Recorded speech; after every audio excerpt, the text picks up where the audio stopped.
Door Guys Podcast. This is Davis. And Vinny. Sean. Tyler.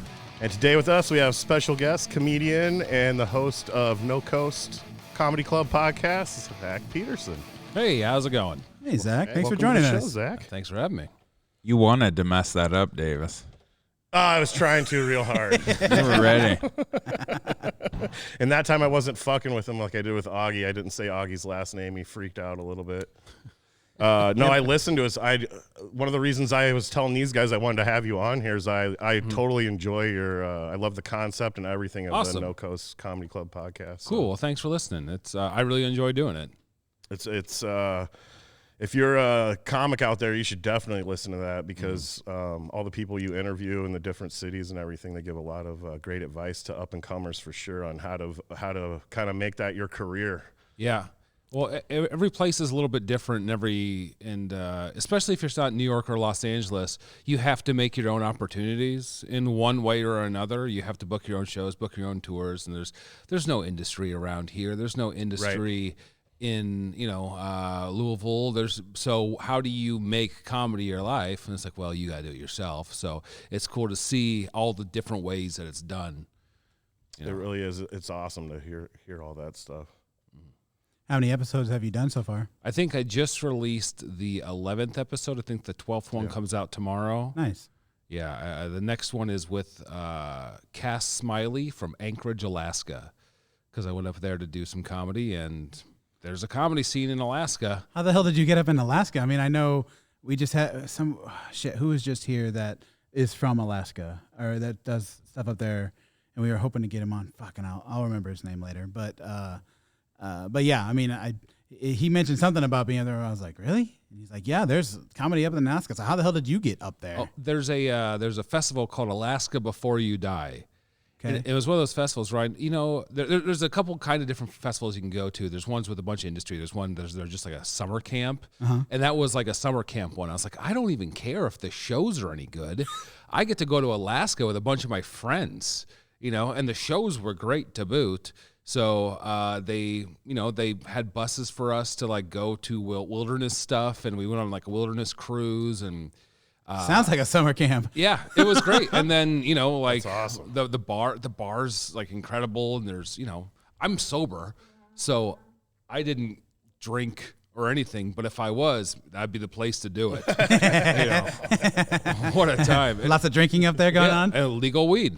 So It was a rad place. I just tried to eat as much seafood as possible, which proved more difficult than I thought. Oh, really? Really? Yeah, there's no crab legs because crab legs are out of season. Oh. So, but I had. That's where the shit's at. I mean, you Right? should be able to get the Right? freshest stuff there. Yeah, let me talk to the Deadliest Catch folks. Let me just eat it out of their buckets.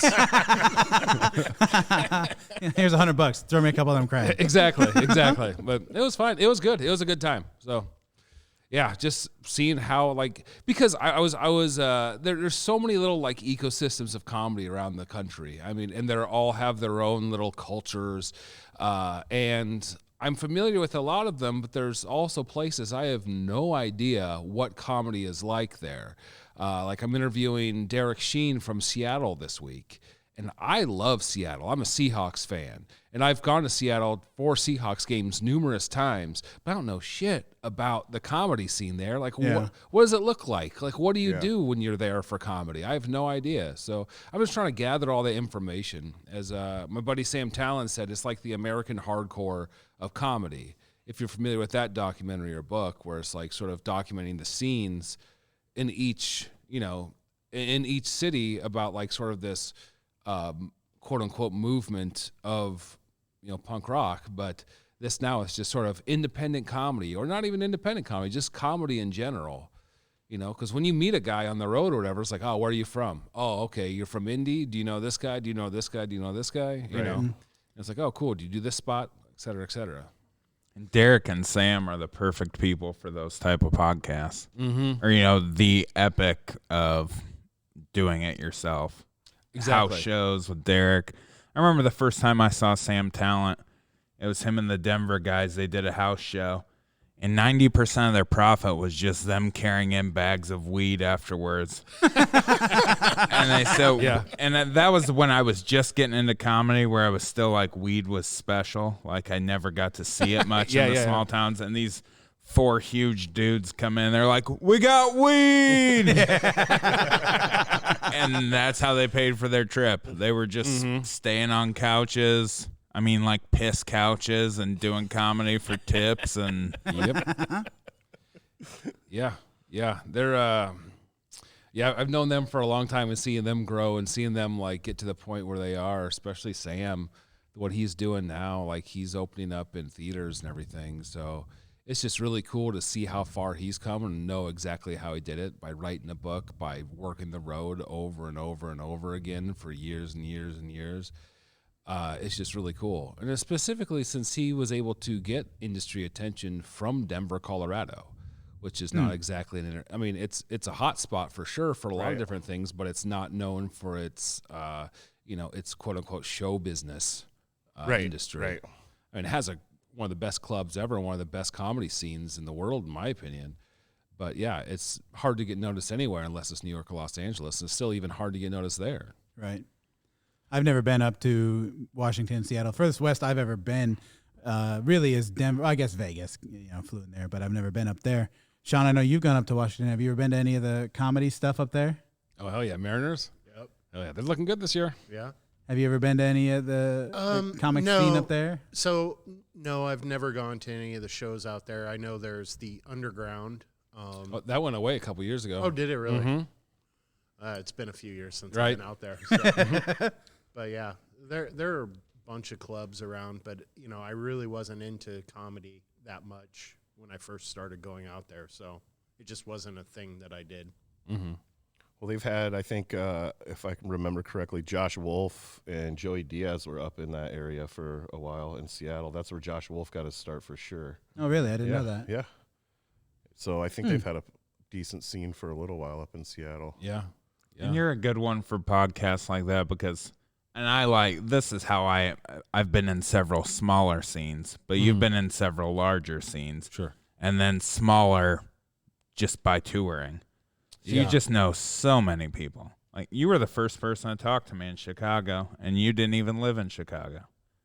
No, yeah. You came back and Zach was, I think maybe we were just Facebook friends. And you knew I was kind of Midwesty. Yeah. And then you just came up to me, and I wanted to hug you because it was like somebody's paying attention to me. I think that's when I was living in Los Angeles, and I was back in Chicago, and I just went. I think it was at Shuba's. Mm-hmm. Yeah, where I was like, I was like, that's friends are hanging out and doing comedy, so I'm gonna go do an open mic and do all that. And I know him from just around, and I was like, and I also know how hard it is to get to Chicago. And how hard it is to sort of do that scene or even break into a larger scene, because when I was there because my ex-wife was in graduate school at Northwestern. So I couldn't go home. You know what I mean? Like I wanted to. It sucked. But, I had to be there for a couple years and just deal with it. And I ended up loving it. And I love Chicago, and I'll be back in like 2 weeks. But it's one of my favorite places in the world, but I know how hard it is. I hated it. I hated it so much the first 6 to 8 months. It was terrible, and I hated Los Angeles even more. I learned how to cry in Chicago. Oh, yeah. I was only there 3 months. But in the first week, I was just like crying in the corner off a train. I'm like, this fucking sucks. Sounds like you needed to last 6 to 8 months in order to make it good. Oh, God. And nobody, and this is how it is everywhere. Mm-hmm. Nobody talks because so many people come in and out of a city. Yeah. That nobody's going to give you the time until they know you're going to give it the time. Yeah. And I didn't give it the time. And I was in a month or two, you'll start to get the shitty people will talk to you. Or if you have an exceptionally good night. But otherwise, you're just nobody until you've been there a while. Yeah. So then when somebody's like, hey, man, I know from people in Des Moines, and hey, I'm Zach, Omaha. And like, oh, my God, get over here. There used to be an open mic host, Tyler Snodgrass. He's in, I think, New York now, but he used to say, All right, you get 4 minutes, and also if you've only been here for 6 months and no one's talking to you, that's how it usually goes. So deal with it. And like, he said at the beginning of every open mic, but it's just like, yeah, it sucks, but it's fine because people like that's their like when you're in a larger city, you move to a city for that, then that's your whole life. That's your driving force. There's like you do your job, like you go to your job during the day so you can do open mics at night, so you can go do shows at night. There's nothing else, and so. It can be a bit much when no one talks to you and no one is like, okay, I'm doing this and no one gives a shit. Like I'm uprooted my whole life. I don't even have a community to like sort of be on. And yeah, it sucks. Luckily when I moved there, Will Doherty was already there. Lincoln comic. Yeah, I know Will. Yeah. And so that's the person I sort of latched onto was him and Goodrich Gavart and Kevin White, which, doesn't mean anything to anyone, but shout out to Goodrich and Kevin. And yeah, Kevin Brody. I ended up being the guys I did Arguments and Grievances with. So are you from Omaha then? Mm-hmm. So then you just decide, I mean, obviously you ended up in Chicago because you said your ex-wife, but yeah. So then ended up in, Alaska and Seattle and LA and all this stuff. That's just because you decided to say, fuck it, I'm going to go check this scene out. I'm going to go check this scene out. Or did something else draw you there? Oh, well, I've always been based in the Midwest besides for 10 months where I lived in Los Angeles. Mm-hmm. But like every time I've been to I travel a lot. Like the Seattle shit was just for going to see Seahawks games. Nice. Because I love the Seahawks. I've loved them since Steve Largent and Brian Bosworth. Oh, nice. That's a diehard fan. Yeah. There's been some tough years in there. Yeah. Well, now we got rid of Russ, so there's going to be tough years coming up here. That's right. We'll see what happens now. Yeah. So, but I'm there for it. And then Alaska was just for a festival. But, when you are on tour and on the road, the people that your touchstones for each place are, people that work at the club or other comics, the people you work with. And a lot of the time I go through comics, the book shows, like I'll do an independent show, I'll get a couple $100, then sell some merch and whatever. And, the people that are doing that are helping me out are usually other comics. So, you develop this friendship, this relationship, even a business relationship with them.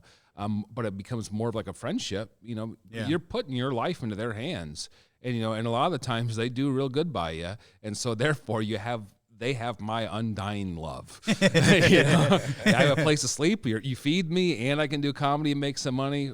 Absolutely, this rules. And so like you just. I think when I think of like the quote unquote comedy scene that I belong to, I think I'm far more of a national comic, and I belong to the national comic scene. Not that I'm nationally known, because I'm not. You're not getting booked by name alone. No. I was like, all my credits are like festivals I've done, or like I'm friends with other people. So the comics will know you, and then go, oh yeah, he's done these festivals. That means he has the chops. But yeah, exactly. Everybody else in the room's like, I don't know. I don't have shit. I don't have any TV credits, but they know from knowing me, from seeing me, from knowing my work, that I can, like, they're not going to lose anything by putting me in front of their crowd. Right. You know what I mean? Like, they'll promote and they'll know that I can deliver a good show, and I will. But it's just, I'll go anywhere and everywhere that will have me. Even like, you did Savage Henry?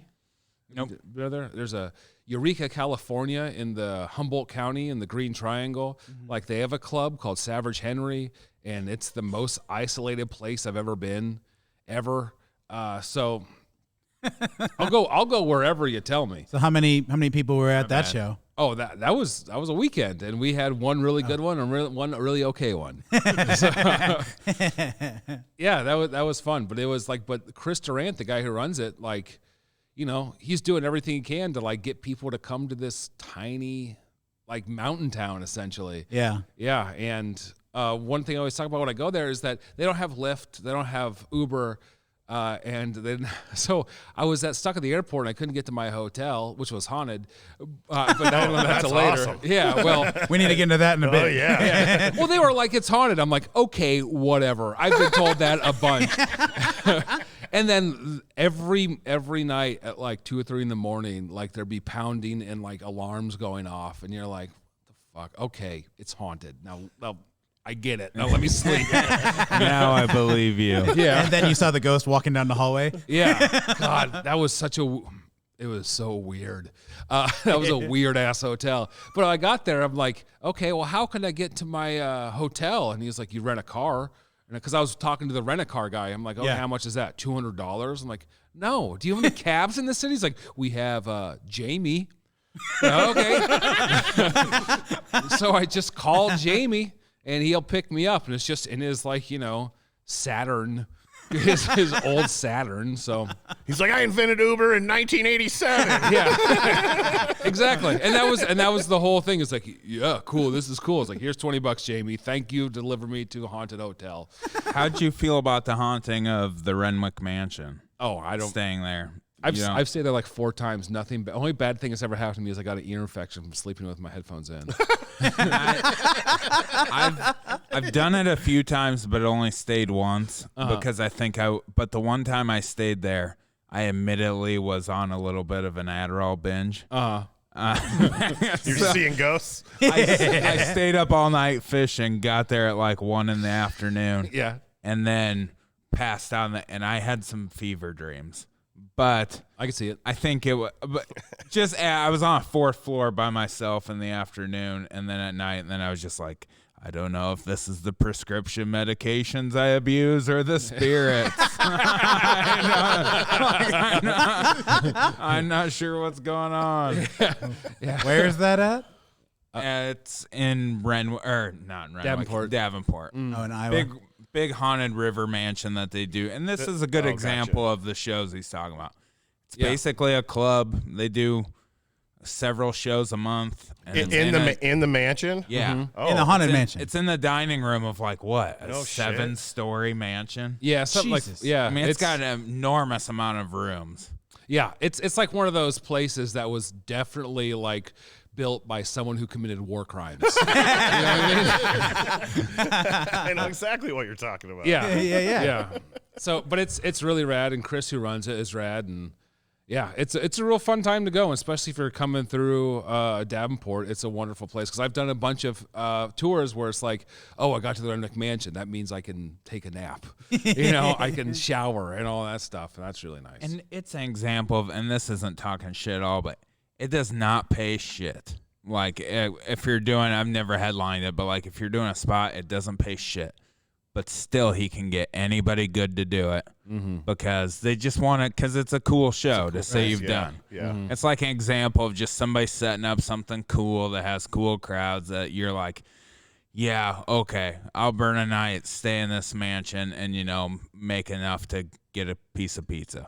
And maybe you'll get some stories. Yeah. Right, yeah. It's one of those you just do. And that's what a lot of the cooler rooms are in the country. Is place you just do because you want to do. Yeah. Yeah. And I interviewed Chris on my podcast, and we talk about that and just how fun it is. And it's one of those places where you go there and you see great comics, and we're in a haunted mansion and in Iowa, and for some reason this is the best night. It's just one of those things where it feels like summer camp. I never went to camp, but I assume that's what it feels like. Just like friends and late nights and yeah. Did you do the Canaan one there? No, I didn't do the Canaan. He did do Canaan. He's at Canaan and Oh, really? Oh, Kyle Kinane's been there? yeah, Kostaki. decent, yeah. How do you say his name? Econ Monopolis. Yeah, he's had several guys that he's had several decent names. Yeah. Huh. Yeah. There's a good Crazy, amount of folks that's that come through there. I think Nick Griffin. Really? Yeah, I think so. I've never heard of this place. Yeah. So that's pretty cool. Yeah. There's a lot of really like cool hidden gems around. Like one of my favorite places in the world now to do comedy, I just did it a few months ago for the first time, there's this place called Planet of the Tapes in Louisville, Kentucky. It's That's a great name. Okay. it's literally, I'm interested. what it looks like is a video rental store with a stage. But it's a really? bar. Yeah, it's a bar with a stage, and the guy who runs it, Chris Vitito, is essentially, me and him have the same interest, which is like, old school horror movies and, Nice. all that kind of stuff. And so like on the walls, there's just like paintings of, like Roddy Piper from They Live and, Nice. Oh, yeah. and all that stuff. And then there's a bar, and then I know they shut it down, but for a while there was a real video store in the corner where you could go rent movies from Oh, the really? bar. Yeah. Like horror movies and stuff. Yeah. Well, after my Friday shows, he's like, "Hey, pick something out from the movie store. Let's watch it right now." So we just pulled the screen down and watched Loaded Weapon 1, National Lampoon's Loaded Weapon 1. Nice. Oh, It's yeah. just one of my favorite movies of all time. Great movie. Yeah, and we just watched that in the bar, with the whole crowd that stick around to drink. So that was one of my favorite places. And Louisville has a great comedy scene, and they've been doing some of the larger, like that's where a lot of the larger ideas for the premise shows that come out, like Late Breakfast is out of there. A lot of the character roasts came out from there, like the nerd roasts and character Andy assassinations. Fleming's from there, right? Yeah, Andy Fleming, and they just they do a lot of interesting stuff, more so than a lot of comedy scenes. Like they have a monthly show that's just all PowerPoints, and I did it, and it was just incredible. All the amount of work that people put into their their 10 minutes of comedy. That's good. Yeah. So they Fucking just make a great. PowerPoint presentation and read from it, or is the jokes on there and they just kind of stand up there as the slides click through? Whatever you want to do. I did mine on why I like alligator wrestlers, and it was the dumbest thing possible. But it was just okay, you have 10 minutes and do it with PowerPoint. Let's see what you come up with. Yeah. And it's a blast. And I love those kind of shows. And sometimes those are really unique to certain areas. Like I ran Chicago. I ran Arguments and Grievances, which was a debate show. And that became relatively popular for quite a while. I don't do it anymore because I'm tired of it. but that was originally a St. Louis show, and then Kevin O'Brien from St. Louis took it to Denver, and then Kevin White and I started it in Chicago, with the blessing of the Denver people and the St. Louis people. So and Kevin White was from St. Louis. So this is all sort of all these different scenes that sort of grew into one thing. And then we had it in Los Angeles for a while. Then we had it in New York for a while. And yeah. Tyler, you just did something like that with the debate. Where was that at? Where you were doing the peanut butter thing, where you're on your I think rollerblades? I That think was it's in a South direct. Dakota. I think it's a direct knockoff of that. That's fine. It was called what was it? Wasn't that Something the debate Sioux this, Falls but something? and I've done Arguments and Grievances, and I'm pretty sure, but it's been a long time. But this was I got creamy peanut butter, and the other person got chunky peanut butter, and then we had to do 3 minutes or argue for them. And isn't that what Arguments and Grievances Essentially, was? yeah. But also, we didn't invent debating. No. You know what I mean? No. I know that. There was, remember CISO? That there was a comedy streaming service called CISO, and That then sounds familiar, but I don't. Yeah. it was put on by NBC Universal, and we were featured on a pilot for a different show. That was sent to NBC Universal, and then CISO came out with a show called The Great Debates, which was exactly our show. Oh, really? And after that, we were just we tried to keep the toothpaste in the tube for long enough. It's not, we don't own this. We can't do anything about it. So. Right. But it was, we toured with that for a while. We did a lot of good festivals, and it was fun. That was the sort of the driving force for me for a good 5 or 6 years. But If I'm I've sick ever of it. done a concept show I like, it's related to you. Yeah. Lots of them, I'm because they're ran real half-ass, Right. but you get real serious about weird stuff. You run a good weird show, Zach. Yeah. Well, I mean, it has to be. The thing is, when you want, with Arguments and Grievances in any other show, Late Breakfast is a really good example. I don't know if it's still running. It seems like it runs every once in a while, at festivals and everything, but it was in Chicago every month at the Hideout, which is an incredible rock club. And they just sort of had little skits that you had to do, and they had little challenges you had to do while doing your open mic set, and the place was packed. and like there was a little thing called Killing It. If you drew Killing It, then the whole crowd had to go ape shit through your entire set. And and literally one of the dudes, Danny Maupin, would run around in spandex screaming during your whole set because of like how great you were doing, and it's stuff like that. But when people that you ask to be on the show take it seriously and put effort, it shows. Because we used to have people on like, oh yeah, come on, they beg to do the show, and then they wouldn't even prepare. They're like, I thought I'd just wing it. It's like, yeah, that's why you bombed. Yeah. See, what's weird is with concept shows, and I am very good at winging it and making it work because I just don't know how to prepare for them. Sure. So like if I have like what I did on that Debatables one is I didn't, Cameron had this whole elaborate thing and it was great and they were all great. But I had my rollerblades in the car, I noticed. Yeah. And I didn't tell anybody. I hit them right until the deal, and then when they announced my name, I just came zipping through the people, and then never mentioned the rollerblades. And then I did the whole thing, and I did my act essentially, wound it in, and then at the end I said, and like chunky peanut butter, it makes no fucking sense. That's great. All of this, and just tied it. Just things like that. I like to try to find a way to still run my bits, sort of, or find a way to not necessarily my bits, but what I'm about. Exactly, and then blend that into the thing. Yeah, yeah. I mean, that's what it should be. But I mean, I just saw so many. I've seen people that can do that, and I've seen people that can't. But it's the people that like put forth effort. Like we had like Toby Huss on the show. Toby Huss, Artie, the strongest man in the world. Do you remember him? Yeah. Yeah, and he's like in The Rental, like he was in the new Halloween, but he's like sort of always been comedy adjacent, and he got up there and he riffed, and it was mustard versus mayonnaise, and he just said mayonnaise the strangest ways for like 5 minutes, and that was the whole thing. And that same show, I debated Joe DeRosa about what do you call it? Freddy Krueger versus Jason Voorhees, and he came prepared with like note cards. Shit. Joe DeRosa's been doing it for what, 20 years? And I came with note cards as well because I didn't want to embarrass myself. But there's there's people that like will go full bore, and regardless of how famous they are. Like we had Late Breakfast here in Omaha for one festival we were doing, and Bobcat Goldway was on it. Oh, really? And he did Late Breakfast where it was called like the game he got was like the Dick Cheney, where he wore a pheasant on his head and everyone shot rubber bands in his face. What? Yeah. Is this on video somewhere? Can anybody see this? I have pictures on my phone. I can try to find it. Probably so up his alley. Yeah. Oh, and yeah. he loved it, and he got hit in the eye. It was very funny. It's like I'm shooting fucking rubber bands. One of my favorite comics. Bobcat Goldthwait. That's awesome. Yeah.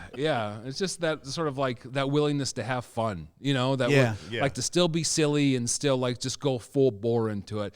My least favorite kind of comedy is comedy that thinks it's too cool to have fun. And that just bums me out so much because I got into comedy to be a fucking idiot, and I'm gonna keep doing it.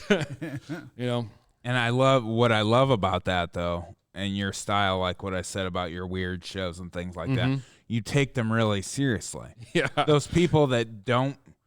There's some people that do concept stuff and weird stuff, but they think that since this isn't comedy or this a little just different. they don't put any work into it. Yeah.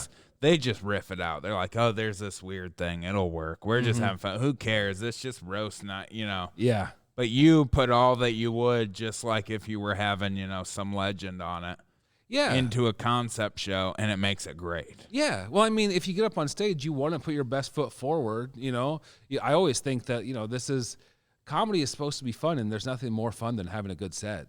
If you crush, that's a lot better than just being on stage. Like you can be on stage. You can be on stage and suck without any work at all. I think my first year living around here was when I was on Arguments and Grievances at the Bourbon. Oh, sure. And it was awesome. That was everybody. a great show. It was awesome. It was that front room. It was great. That was a lot of fun. That was a great show. I think you had Mallory. I think, and maybe I was against Patrick. You just had good people on it, and was all very well. And a lot of people put a lot of work into it. And when they did, it just crushed. Especially because when you come to a place where there's a little bit heightened stakes, where you know that people are sort of performing for the first time, they're like this one idea where they prepared for it, then the crowd's a little bit more excited. You know, if they know you're coming in prepared and they know you're supposed to do a certain thing, then it's a little bit less, like there's a little bit less of a buzz. But when it's like improv or, you know, whatever, or when things can go terribly wrong, then the crowd's a little bit more hyped for it. Was it a lot of work to get those shows put together? I mean, to get the comics and the venue and to, you know, get the advertisement out there for it. I mean, I'm sure at first it was difficult to get that, but I mean, sure, even as it got on, I'm sure there had to be, you know, things that was just a pain in the ass to make it work, right? 100%. Also, we recorded every show and put it out as a podcast. Oh, really? Yeah. And so like we traveled around the country with the Zoom line, the Tascam Zoom line 6, and then we just put that wherever, and then the show would happen. And so we had to produce the podcast. We had to, you know, do the bumpers for the podcast, edit the podcast.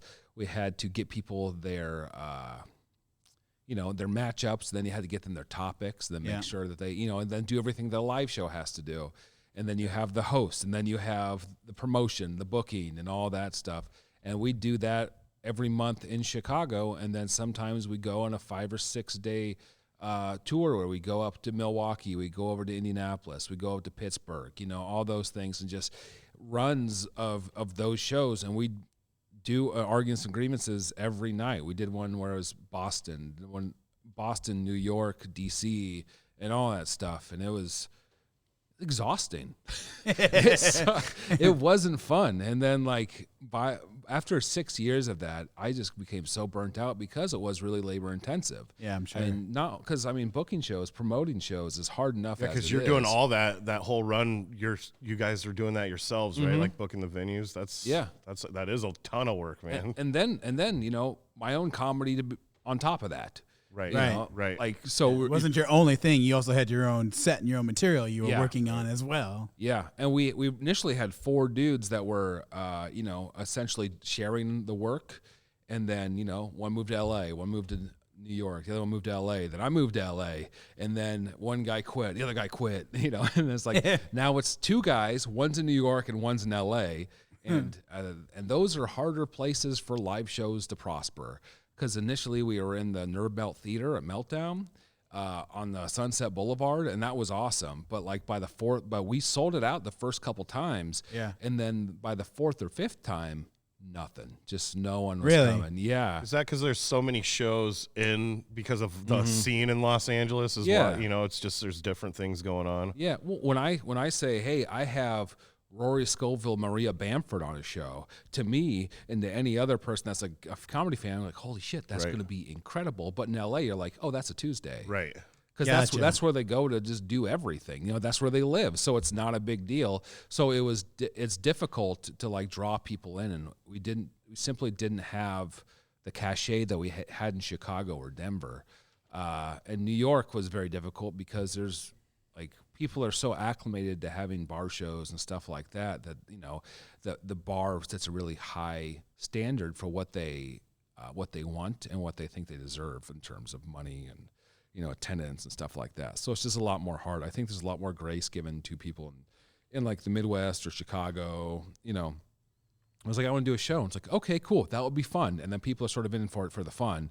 But there, it's like, I've done this before. I've done this 200 times before. You know, it better be like this. And so it just makes things a little bit harder to do. In Omaha, you can kind of do like, oh, we have the guy that played the janitor on Trailer Park Boys in season 3, whatever. And they're like, oh, yeah, we can get 40 people to that. Yeah. You know, let's go see the park maintenance guy from Trailer Park Boys. Well, yeah, there's a whole class of comics like me that I don't have a TV credit. I have like credits that are impressive to other comics in my position, but that's not. But to average Joe on the street, they could give a single shit, you know. Right. But I know that they're great comics, like a Mike O'Keefe or Charlie Vergos or something like that. That I can come through and I can throw them on a show, and get 30, 40 people there, and they can have a great time. The people that see them have a great time, and they enjoy it. But it's the middle class of comics that can't that can't get that next step, Right. I forgot. We did a weird show together recently. We did a brunch show in Kansas City. That's right. At 1 p.m. in a bar. Oh, wow. Brunch show. Mockingbird Lounge. Yep. Was it on like a Sunday then? Or just like Saturday. It was a Saturday. Full on I guess so. mimosas and white was just gonna ladies ask and it was yeah. Yeah. That's interesting. I mean, Was there it a was theme fun. to it, or was bet. it just it happened to be at that time at that place and Well, it's Hot waffle yeah. hot waffle? was the theme. That's what the show's called, is hot waffle. Okay. It's a reoccurring show run by Ty Clay and Aaron Naylor down in Kansas City, and it's fine. But the table right in the front, we're not there for the show. The rest of the place was, but Tyler got the worst of it because it was them trying to leave. And then once they left, my set went fine. But it was Like they're paying their tabs and all of I that. They were one- there for brunch. I at one point go, I am very good at ignoring your table. and then a second later, I was like, I'm terrible at ignoring your table. Like, shut up. Yeah. I mean, the comics, the people that are there to watch him loved him, but that table was just awful. And To then, the point where you would say something, there'd be a girl in the back, be like, yes. yeah. Like other people were wanting them to shut the fuck up. And when the show got over, the table in the back's like, "Hey, I'm from Harrison County," and it's like me too.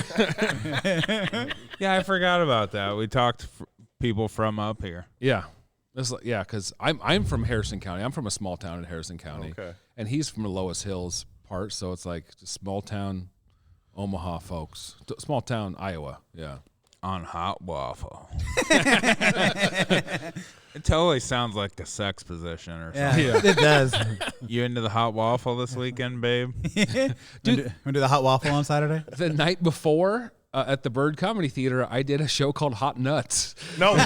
Yeah. It was a hot weekend for you. Yeah, it was. Well, that one was a show where you ate a handful of nuts mixed with peppers. Oh. That was like hot ones, and I literally thought I was going to die. I had hallucinations. It was bad. Oh, wow. But, yeah, I have video of that one, and that was just me sort of gasping for my life. But it was like, and then you had to draw joke premises from a hat and then do those. So like you had to like improv at the same time your mouth was burning. Oh. Yeah. Sean, you could have eaten the hot nuts. You got no problem with that stuff. Oh, I eat your nuts all the time. Man. And they're pretty hot. Oh yeah. I did the thing with Nate Prujo with the last Barley Street open mic. We I was did the talking one about chip that, yeah. challenge, Oh yeah. and the He's Pockies. always eating hot stuff. You have on to stage, wear I a feel you like. have to wear a glove to eat. Like they come Wait, with what? a glove. Like Just to touch it. yeah, just to touch the chip, you have to Because wear just a get in your glove. pores and start burning the fuck out of your Oh, hand. yeah. Oh. So Yeah, we yeah. ate the chip, and then And they put it in their fucking mouth. he did a set, and I think I just like introed him or something, but oh my God, it was awful. When did that And stop burning? Nate, and you guys know Nate, he told me the next time, he's like, hey man, I tried to do the 2-chip challenge. And I was like, he's like, same as the 1 chip, just 2 at the same time. And he said he about went to the hospital. He said the whole way home, he was like, and he handles it. Yeah. Because he uses words like after he ate the chip, he did his whole set, and he goes, yeah, I no-sold mine. Like, acted like it wasn't hot, as no-selling it in the hot game business. Oh, okay. And, yeah, so I'm not up on my hot game terminology. so You don't know the culture? he No, know- I'm not. Game He culture? no-sold it. It didn't bother him. But then he said when he did the 2, he just kept pulling over and thinking he should call an ambulance. Wow. I was like, holy shit. It's really 0 to 60. Yeah. He did a clash here once where he ate one of his peppers he grew. Yeah. I was not on that one. I did. I was either judging or I was doing sound for that one, and I do remember that because then I found out that he does that. Maybe not all the time, but he does that shit a lot where he eats something hot and then tells his jokes. Which I noticed something about him. Once he got off probation and could do drugs again, he quit. I think he was kind of doing the hot To stuff. hallucinate. It was like his high. His legal high. You get that head rush of that crazy. And then he's like, yeah, I can smoke weed again, man. Can't drug test me for near-death experiences. Like that was his excitement. Like, nah, just give me a Pocky. There's no Carolina Reaper test. Were the hot nuts they made hot themselves, or was it an actual brand of? It was nuts they made hot themselves from something they grew. Oh, geez. It was like That sounds worse. like an Indonesian scorpion pepper or something like that. Like I don't know anything about. You get Sean's milk, nodding. you get milk Sean on knows. stage. Yeah, I got milk, and I also brought my own Pepto-Bismol. That's a good move. What's the weirdest set you've ever done? My like weirdest? You've listed quite a few, but I mean, what would you say tops your just weirdest place, situation? What? Did a rooftop, an illegal rooftop in D.C. overlooking the Capitol was pretty neat, but it started raining, so we had to jump inside. Why was it illegal? Yeah, illegal rooftop. Oh, it was just a rooftop that no one's supposed to be on, Oh, but gotcha, they had a gotcha. ladder from a window. We're all drunk on top of the roof. Now time to climb a ladder. Geez, there's been a lot. I did an old dogfighting ring in Lawrence, Kansas. There was a bar Oh, that was shit. like an old dogfighting place. No shit. Yeah. Well, the dogs weren't there. Well, That would have been a little dangerous. Just the graves. good. Yeah. And the ghosts. Yeah, it was either that or cockfighting. Either way, it's Yeah, you're worried about haunted places, and you're playing ancient dog fighting grounds. Or cockfighting. I watched a podcast about werewolves in a funeral home in Trinidad, Colorado. Geez, I've had a lot of them. I can tell you one of the worst ever. There was this club in Michigan, Sagatuck, Michigan, and the club itself was fine. You know, I've done that club probably 3 or 4 times, but it was always in the basement, in the dark, closed basement. And this time they go, basement's flooded. We have to do it upstairs. And I was like, okay. And so it was completely light out because it was all windows. And right outside the other window was a live band.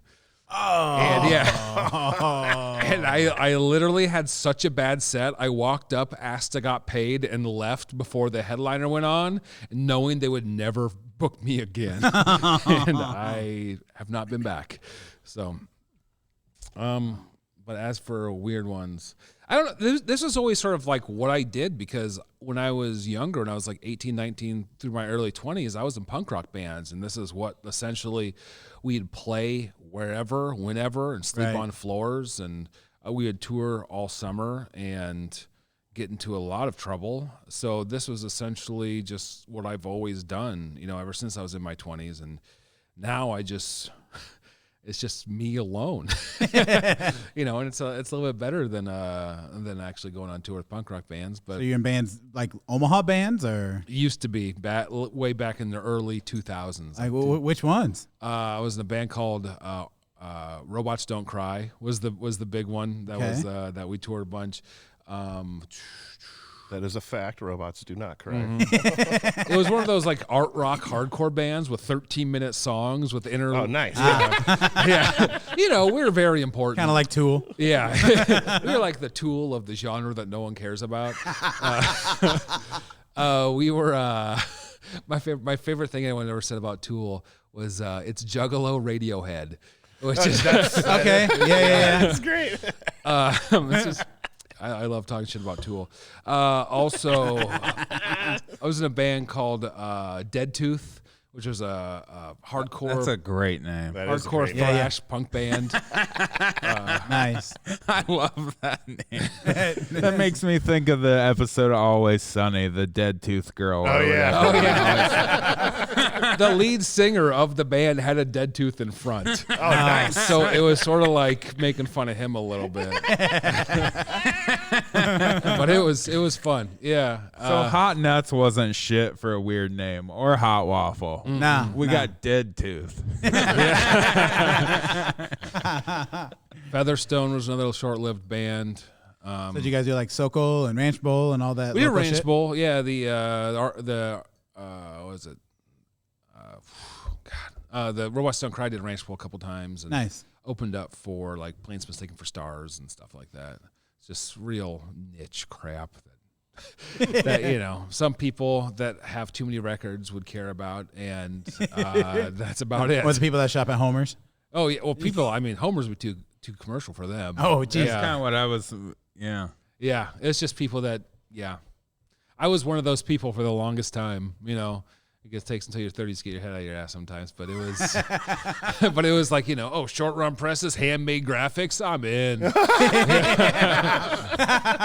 I knew people that would only listen to music on CDRs. It's like, oh, you got a real pressing plant for your music? No, thank you. It's like, all right. I had to say CDR etched on the front. And that reminds me of like how Sam Talent does his merch. Like I remember him getting Walmart shirts and stenciling out like his shirts right before a show to sell. Yeah. And Dan Alton, weird merch.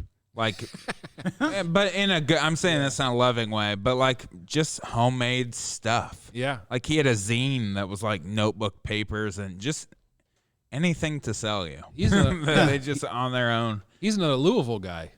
And when you were saying Louisville was like that, I thought of Dan Alton immediately, and I was like, that makes sense. Because, I mean, he's just that eccentric and do it any way you can. Funny. Yeah, I was in Louisville with Ian Abramson, and we did a show at a place called the Dog and Mouse House, which is just a house, right? And their basement has chairs set up.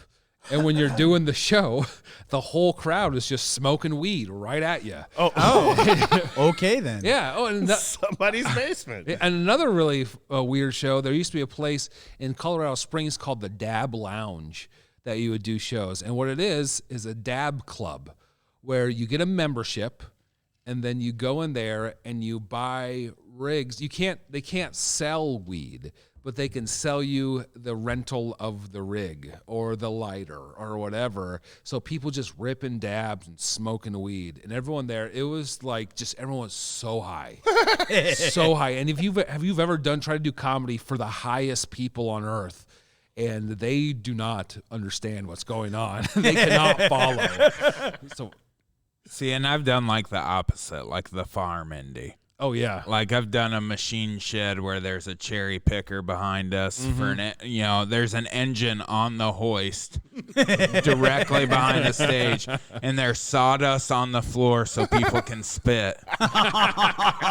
And then they're cooking nuts, Rocky Mountain oyster fry. Oh. Like I've done and I have done some weird shows, but not. I don't know if I always get invited to those, but I do like the farm indie stuff, like things like that, where it's like real weird places, but it's just like real seat of the earth type. But I like those crowds.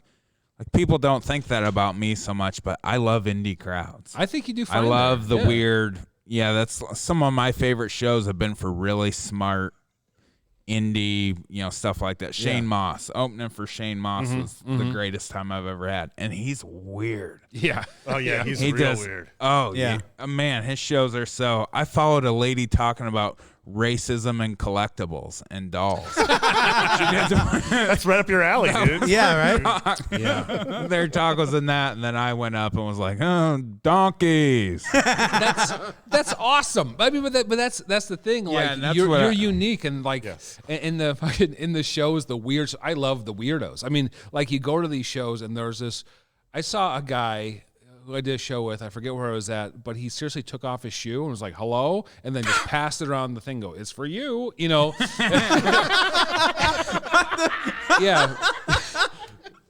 Those are the best shows where people are just out of their fucking mind. I love people like that too. The I went to Barley Street. It was a long time ago, just to check it out and watch. And there was a guy that I met there. And I don't know if he had been on stage or not, but he was hanging around some of the comics, and he had a Denver Broncos jersey on. He was from Africa, but he kept telling me his name was John Denver the whole entire night, and everyone else around. It's just like, I like this guy. Yeah. It's like the weirdos too.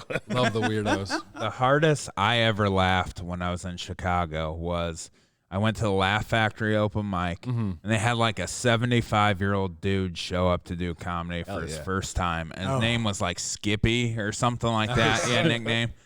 And he went on stage, and I've never laughed so hard my whole life, and nobody was laughing. But it was right when the Tide Pod thing happened. And he gets up there, and he's doing this whole, back in my day and all that. And he's like, can you believe these crazy kids eating their Tide Pods? Isn't that nuts? And then he pulls a bag of Tide Pods out.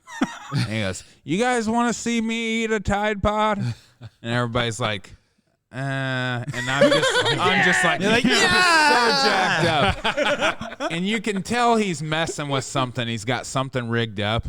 And he puts the Tide Pod to his mouth. And then he steps back, and I'm not shitting you, pulls like 1.5 miles of ribbon out of his throat. On the stage. And I just was scream laughing. Like, it's the greatest thing I've ever seen to this day. And then he just gets it all to the ground, looks.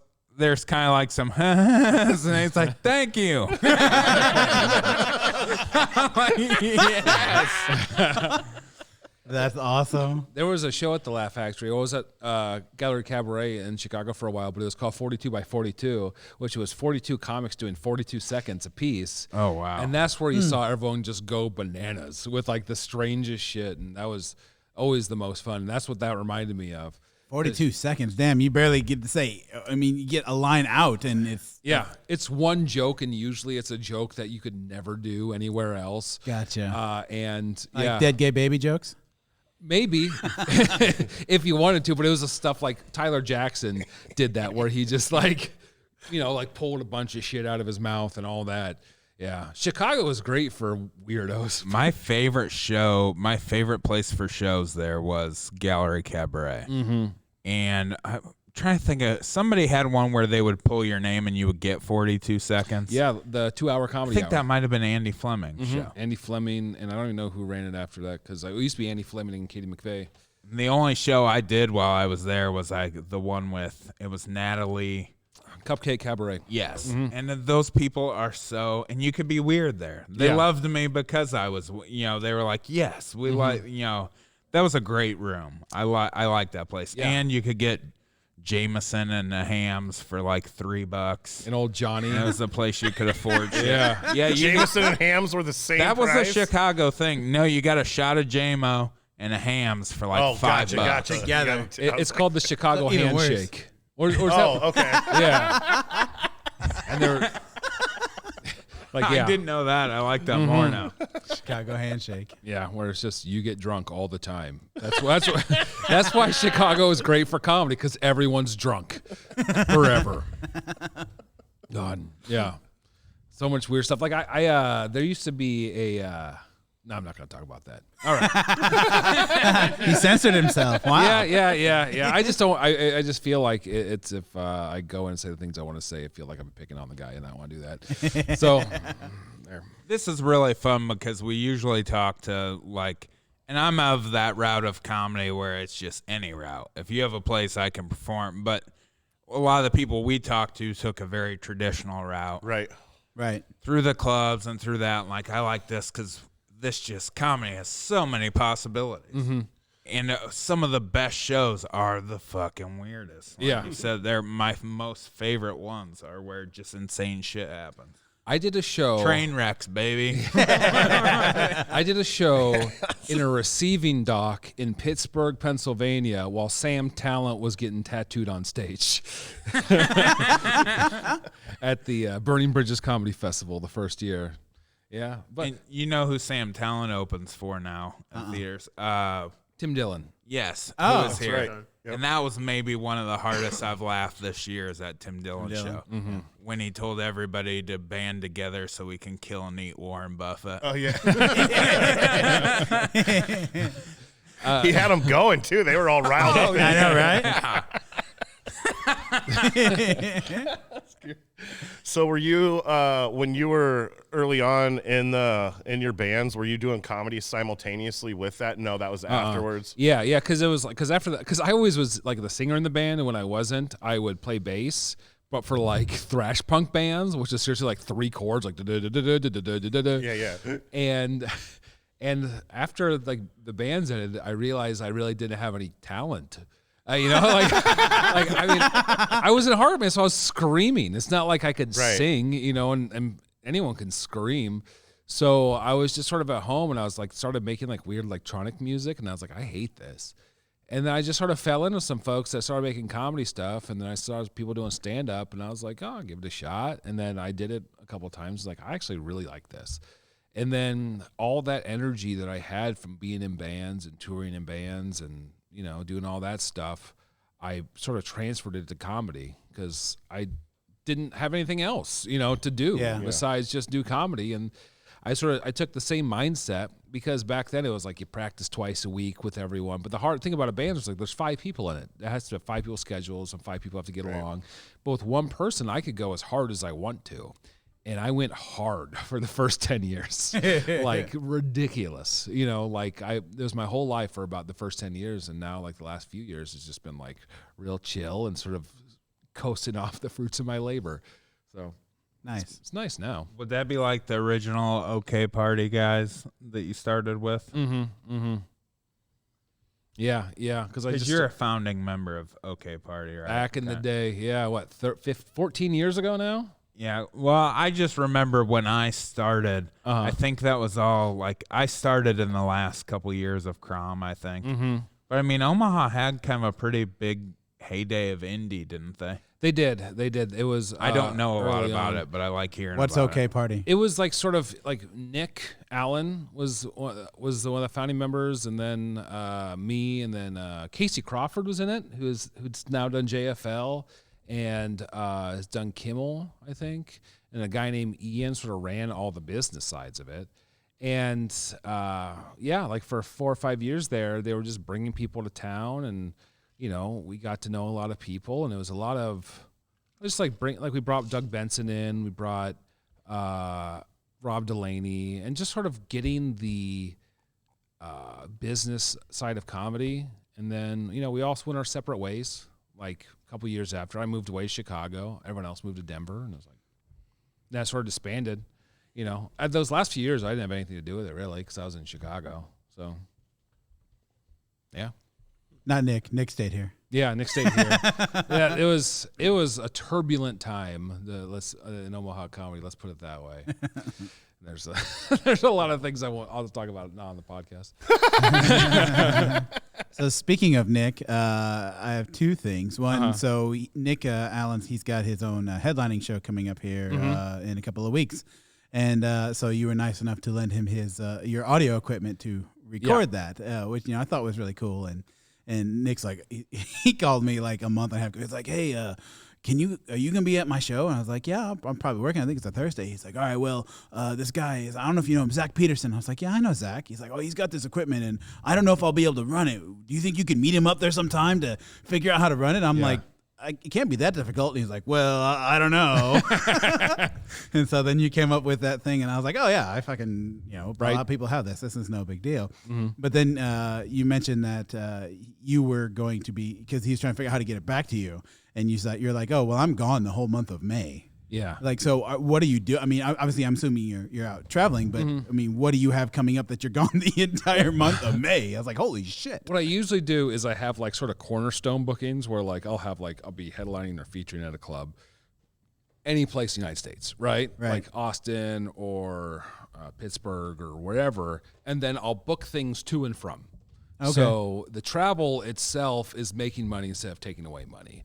And so instead of doing one day of travel and one day back, it's I do a week there and then a week back with that thing in the middle that guarantees me this will be a profitable trip.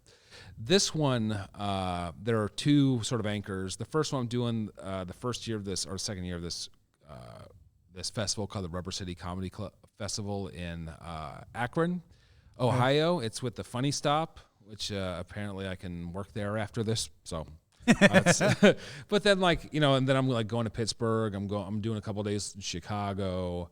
I'm doing Indy. I'm doing Asheville, North Carolina, Pittsburgh. I don't know if I just said that. Just all around. And then I'm sure there's more. Oh, Ann Arbor. I'm going to feature for Zach Martina up there.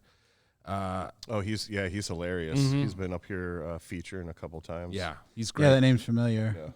Yeah. Well, and I told him because we were going to record a podcast together, but you have the machine that I recorded on, but he also has one, so it's like, well, we'll just do it with mine. Like, oh, okay, cool. Okay, good. Yeah, so I'm going to have him on the podcast, and then at the end of the month, I'm doing a TED Talk at the University of Indiana. Really? Yeah. About what? About mental health. Oh, about my own really? mental health and everything. Yeah. I was in Bloomington back in October doing a show with my buddy Matt Alano Martin, who helps run the Limestone Comedy Festival. As far as I'm concerned, the best festival in the country. And and there's this person there that runs TED Talks for the University of Indiana, and I have my bits about not drinking because of my psych meds. Mm-hmm. They're like, oh, okay, I'd like to hear more about your mental health and stuff. And I talked to them for a little bit, and they're like, we think you'd be a good fit for TED Talks. And now I have a TED Talk. That's awesome. Yeah, it should be fun. And Do they pay you for those TED Talks? No. Are you getting, so it's all no. just... yeah, they can put you up in hotels and they can feed you, but they can't give you money because, I don't know, it's like a nonprofit thing or whatever. Gotcha. I don't understand, but it's like whatever. I know like millions of people look at those videos, and Oh, yeah. I don't know if it's not a good comedy credit. Yeah. It's like, this next guy gave a TED Talk. And I'm he just went there and he did a boring talk. yeah. Oh, yeah. good. And then my first joke on my set's about cum. So it's like, you're not getting smart comedy. Well, I feel like that's kind of bullshit. Universities say they're nonprofit, but they make lots and lots of fucking money. I have no idea why they can't, but they said they can't. So I'm like, whatever. This hopefully opens doors or whatever. But, right. So they don't pay Rodney Mullen and the big people they have do TED Talks? Not to my knowledge. The I craziest. don't know why Rodney Mullen, I consider him a big person. But also, what a poll. The flatland skateboarder, Rodney Mullen? Yeah. I went through a phase for a little bit. he had that name tucked back there. He's waiting to pull it out. But yeah, it was so funny when they were introducing us to each other because they were just like, oh yeah, this guy is inventing new ways to deal with pain. This guy is is an esteemed professor at Cornell. This person is a recent refugee of a war, and it's like, and this guy is a comedian from Omaha, Nebraska. It's like, wow, I feel stupid. Hey, we've seen a lot of comics come through here, and there's a lot of mentally unstable comics. So, I think the comic world definitely fits in with the mental health subject matter for sure. They'll see how deep you are when you get into caves. Yeah. I know I prepared this thing for a long time, but here's my cave joke, and here's my joke about the jerk-off email.